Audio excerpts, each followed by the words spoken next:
Hola a todos, ¿cómo están? Bienvenidos a un nuevo conversatorio de Acción Educar. Esta vez vamos a hablar de educación superior, de financiamiento, del mundo universitario. Y para eso tenemos un invitado muy especial, muy querido por esta casa, el rector Juan Eduardo Vargas, ex subsecretario de Educación Superior, ex vicerrector académico de la Universidad del Desarrollo y actual rector de la Universidad Finisterre. Juan Eduardo ha sido un activo participante del debate público en educación superior, en particular en un punto clave hoy en la discusión, que es el financiamiento.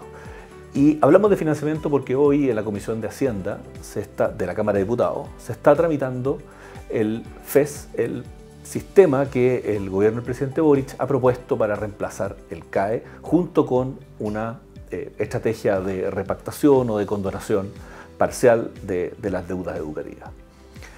Este proyecto ha recibido críticas transversales, incluidas por el rector Vargas, respecto a tanto un punto de vista financiero, es decir, que los recursos o que el diseño implicaría un detrimento en recursos para las universidades, centros de formación técnica e institutos profesionales en comparación con la actualidad, y también una perspectiva quizás más profunda, un daño a la autonomía de las instituciones, a la capacidad de las instituciones de regirse a sí mismas y de perseguir sus objetivos de forma independiente del Estado.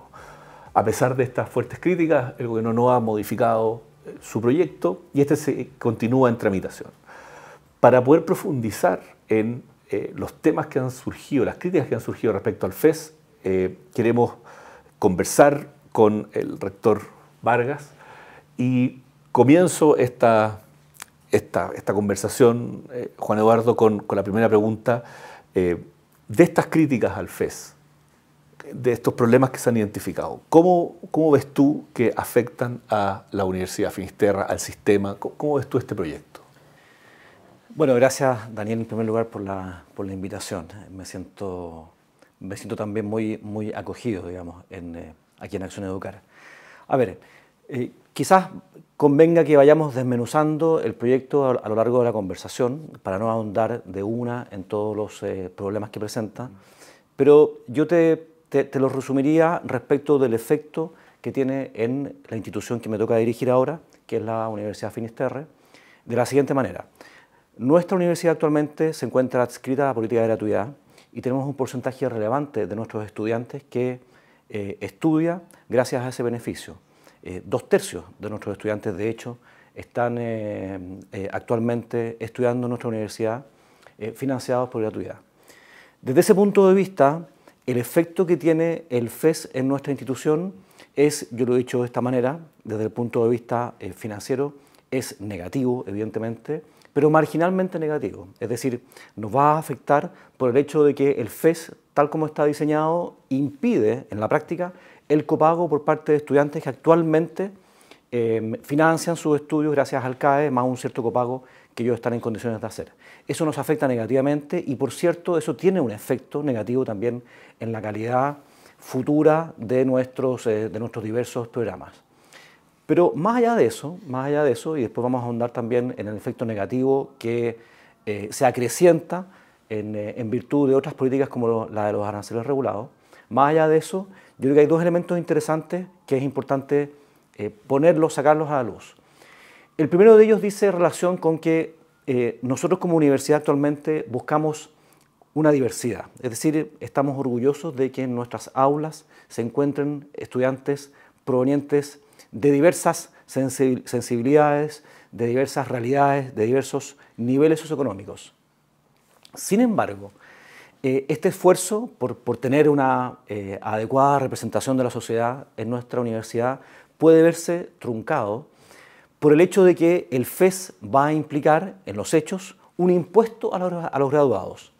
¿Qué significa esto? Significa que hay un porcentaje de los estudiantes que una vez egresados, se estima que puede ser hasta 1/3 de ellos, van a terminar pagando más o mucho más de lo que el Estado invierta en ellos producto de esta ayuda, de este sistema de crédito.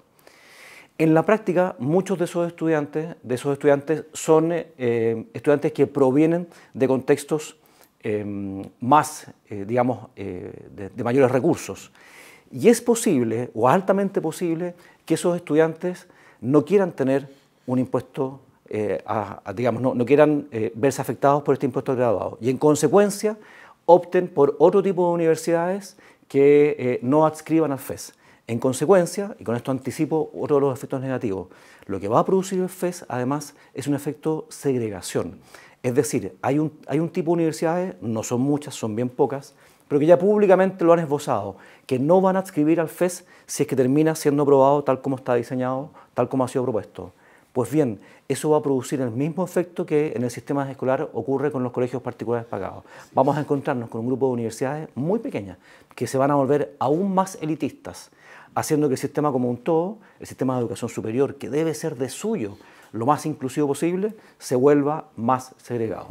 Por último, sí, perdón, Daniel, pero por último hay una cosa también importante que creo que a mí, digamos, me hace sentido, me hace fuerza.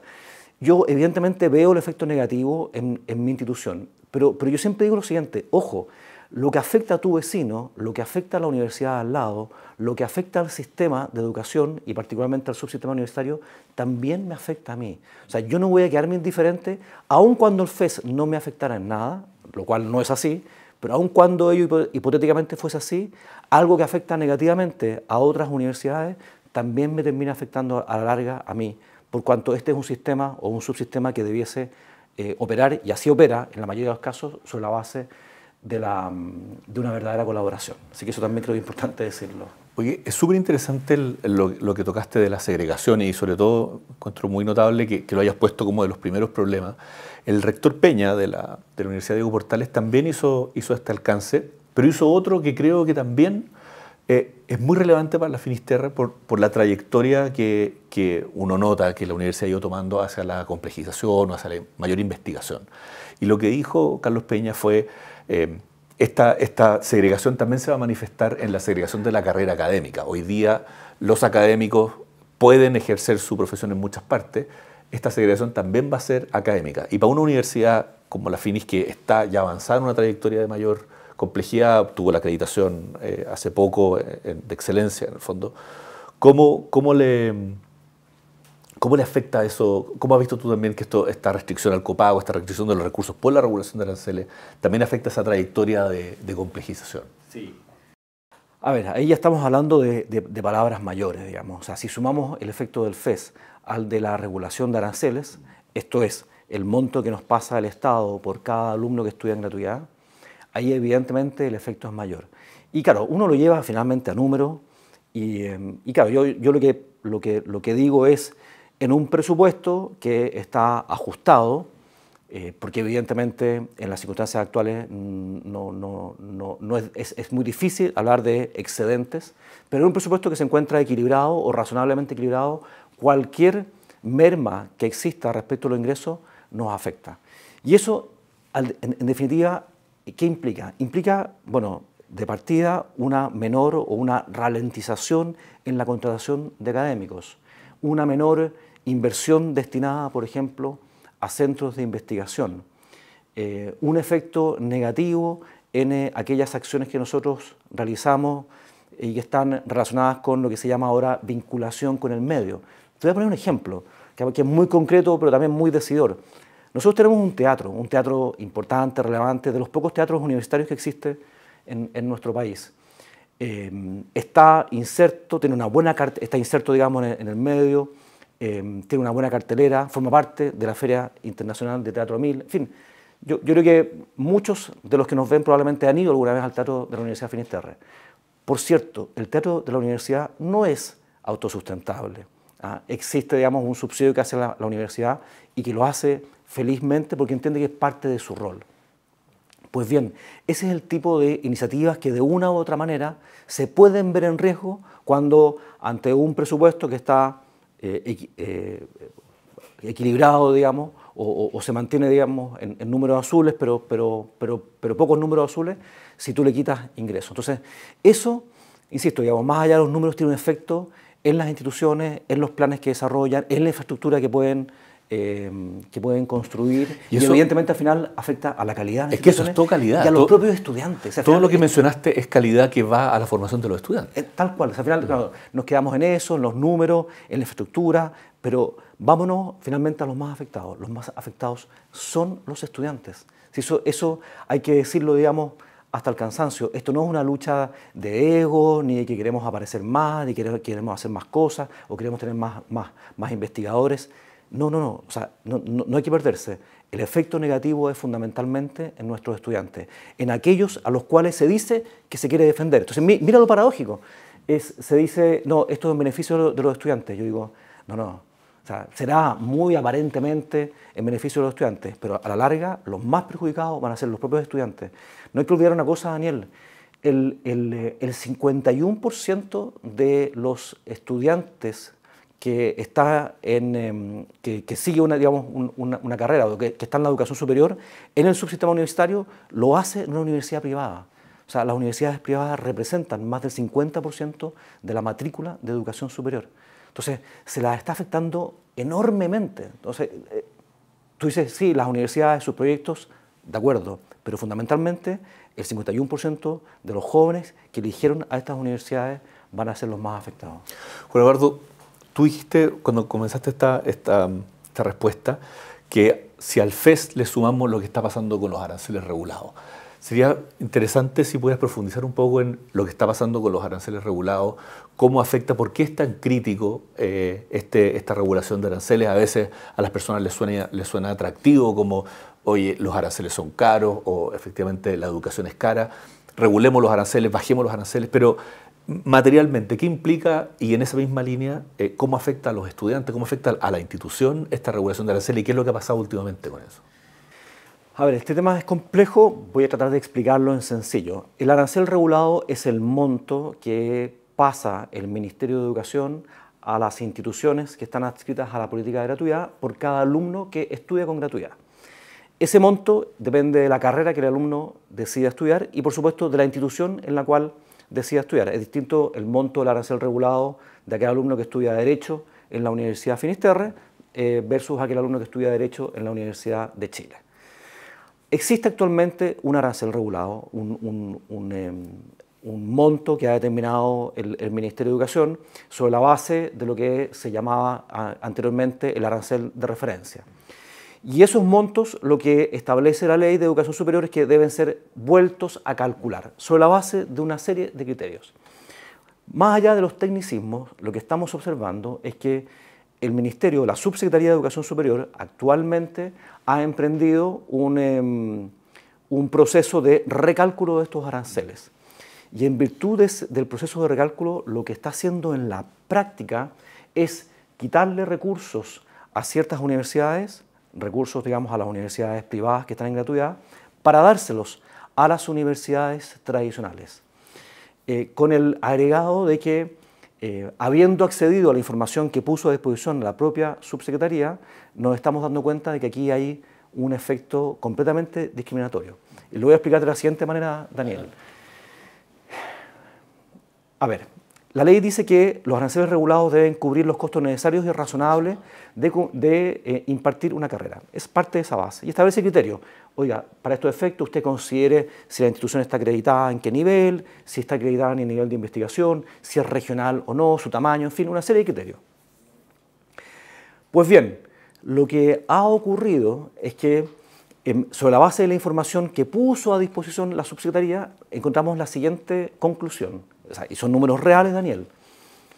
En el caso de las universidades tradicionales, esto es las universidades estatales más las universidades del G9, las tradicionales, los nuevos aranceles regulados representan el 107% de los costos informados por ellos. Lo explico de otra manera. La subsecretaría les pidió a todas las universidades, infórmenme sus costos para sobre esa base poder calcular adecuadamente el nuevo arancel regulado. Pues bien, en promedio, para las universidades tradicionales, el arancel regulado representa el 107% de sus costos. O sea, pueden cubrirlos holgadamente, sin problema. En el caso de las universidades privadas que estamos en gratuidad, el arancel regulado representa el 92,9% de nuestros costos. Es decir, flagrantemente la subsecretaría está haciendo o calculando un arancel regulado que ni siquiera es capaz de cubrir con los costos que tenemos nosotros de docencia. Eso, además de ser un incumplimiento de lo que la ley establece o de su espíritu, constituye, a mi juicio, un acto sumamente discriminatorio en contra de las universidades privadas. Entonces, aquí no se trata de quitarle, digamos, a las universidades tradicionales, pero no puede ser que en un contexto en el que el monto global de las transferencias se mantenga relativamente constante, no puede ser que aquí se le quite a unas que tenemos, digamos, un impacto enorme, además, en la formación de estudiantes, muchos de ellos de niveles socioeconómicos bajos, para darle a otras universidades que, por lo demás, Daniel, hay que decirlo, reciben un aporte basal que es más o menos equivalente a 500.000 millones de pesos al año. Entonces aquí estamos hablando, en el fondo, que hay dos familias, una que le sobra la plata y además le llega uno que otro pololito extra, y otra familia que no alcanza a cubrir para llegar a fin de mes. Y lo que se hizo aquí fue una transferencia de un lado a otro. Eso es evidentemente contrario además a la lógica de la política de gratuidad, que siempre se planteó, y bueno, hubo que pelearlo en algunas instancias, pero se planteó transversal a instituciones públicas, tradicionales, privadas, porque se beneficia finalmente el estudiante. Entonces, cuando a una familia se le da, la transferencia le permite vivir por sobre sus medios y a otra no le alcanza a llegar a fin de mes, finalmente el que afecta son los niños. O sea, se trata de afectar a un grupo, pero en realidad se afecta al beneficiado. Exactamente, perdón. O sea, olvidémonos de los rectores, olvidémonos de los proyectos, olvidémonos de todo. O sea, finalmente aquí los más afectados son los propios estudiantes. Mira, esto llega a tal nivel que yo sinceramente me cuestiono si detrás de esto no hay una intención expresa de la autoridad para que las instituciones tomen la decisión de salir de gratuidad. Ya, Quiero tomarte este punto para el siguiente. Hemos hablado de los estudiantes, ahora quiero hablar de un tema quizás más abstracto, pero que estoy seguro que tú nos vas a poder explicar cómo se aplica más concreto. La autonomía. Cuando tú me dices, pareciera que el gobierno o la subsecretaría a través de esta herramienta está induciendo cierto comportamiento de las instituciones, como podría ser salirse de la política de gratuidad. Esto me llega perfectamente o muy similar a lo que estamos viendo en la actitud del gobierno federal de Estados Unidos, en el cual también para inducir ciertos comportamientos a las universidades, la que más ha salido es Harvard, pero son varias más, para inducir ciertos comportamientos en relación a la inclusión y otro tipo de política, el gobierno federal de Estados Unidos está restringiendo el acceso a recursos, poniendo condiciones. Y se ha dicho, esto es inadmisible, esto va en contra de la autonomía y inmediatamente de la calidad de esos proyectos. Aquí vemos claramente un paralelismo entre el caso del presidente Trump y lo que tú me estás contando del efecto de estas sucesivas políticas en los aranceles regulados y en la gratuidad. ¿Ves tú esta similitud?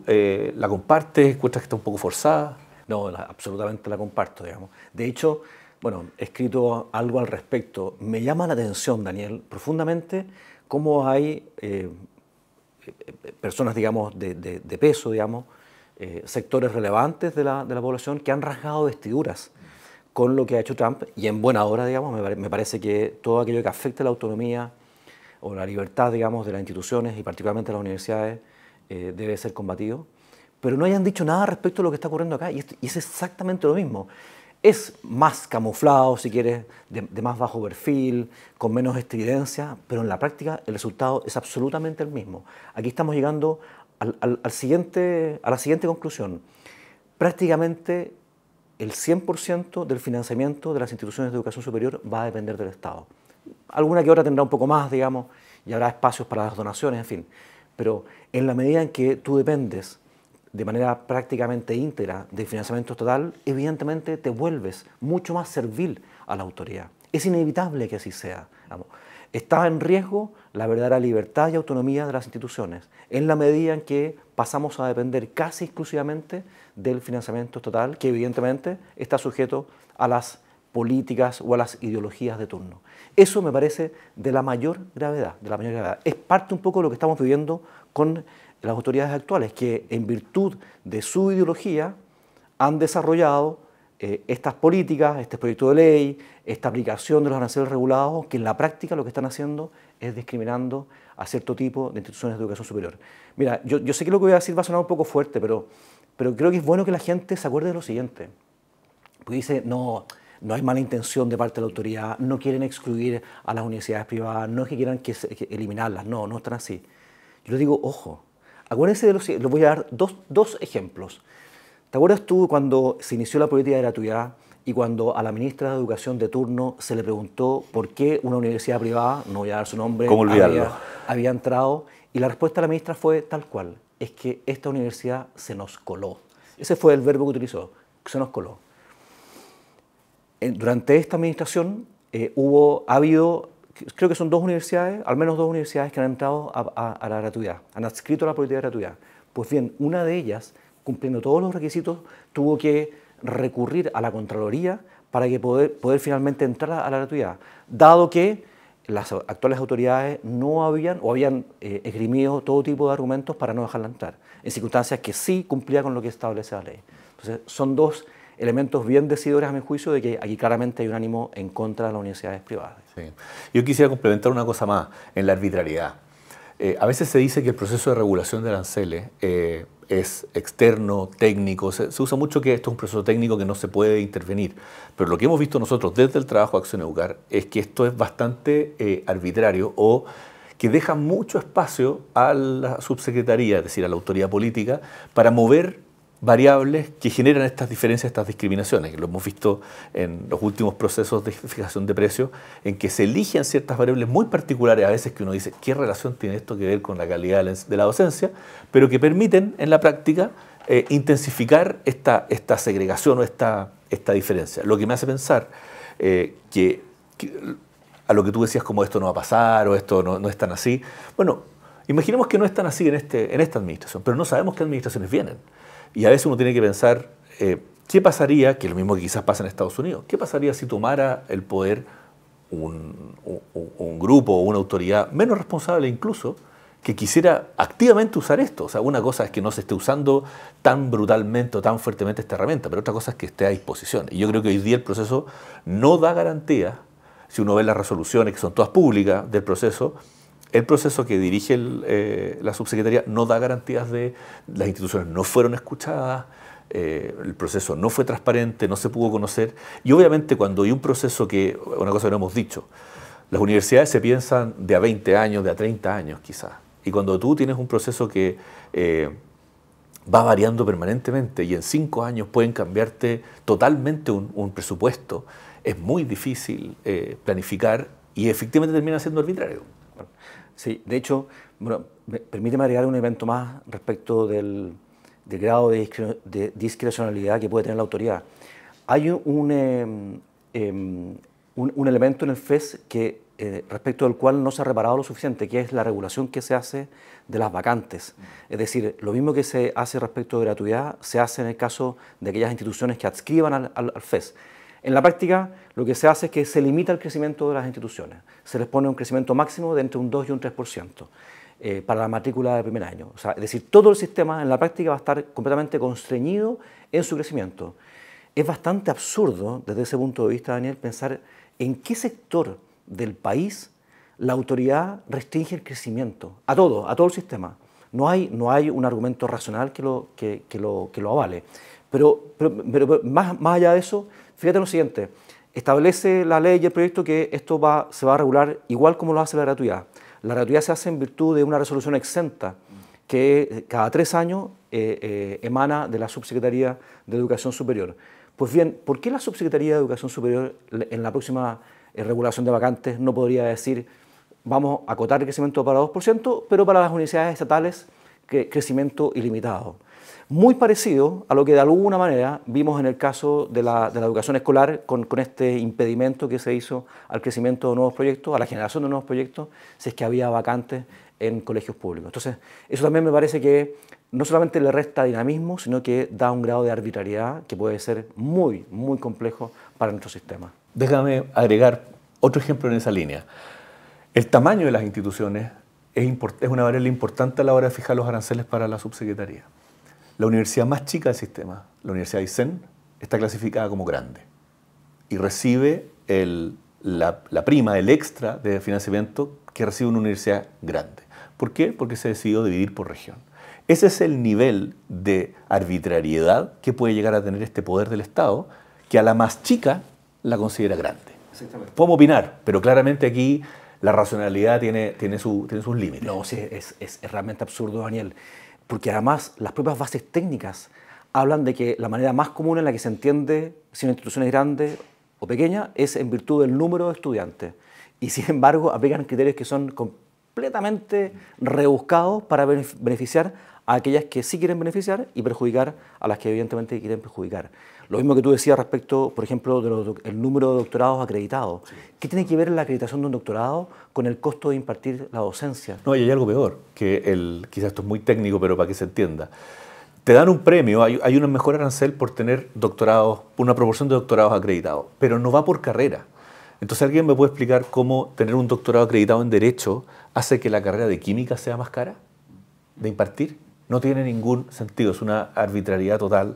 Y son esos poderes arbitrarios que se entregan al Estado, que cuando uno lo suma al financiamiento del 100% de las instituciones, que son el caso que están en gratuidad y en FES, es donde tenemos un cóctel de altísimo riesgo que sabemos que puede ocurrir porque está ocurriendo en el mundo desarrollado. ¿Cómo poder evitar que ocurra aquí? No, hoy día no tenemos garantía y es una preocupación que hoy día nos tiene muy atentos y es la razón por la cual también queríamos invitarte a conversar. A modo de cierre, Juan Eduardo, tienes un minuto, nos encantaría un cierre tuyo para que puedas transmitir tu mensaje lo más directamente posible. A ver, me gustaría hacer un mensaje doble quizás.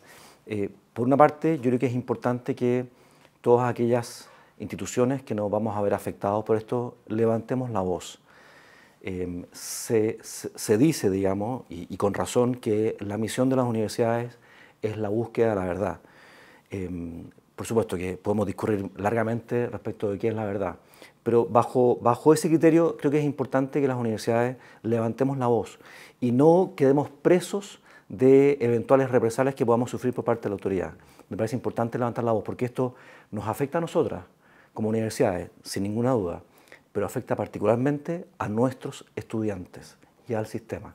Levantar la voz es hacerlo por nuestros estudiantes y eso creo que es lo más relevante. Y lo segundo, Daniel, es que, aunque suene fuerte decirlo, también hago un llamado a abrir los ojos en el sentido de que este es un sistema, un subsistema, el universitario particularmente, que privilegia el diálogo. Uno de los principios que establece en la Ley de Educación Superior es el de colaboración. Y siempre se ha dicho, digamos, que aquí se espera un diálogo de todas las partes. Me encantaría que también hubiese un diálogo por parte de la autoridad.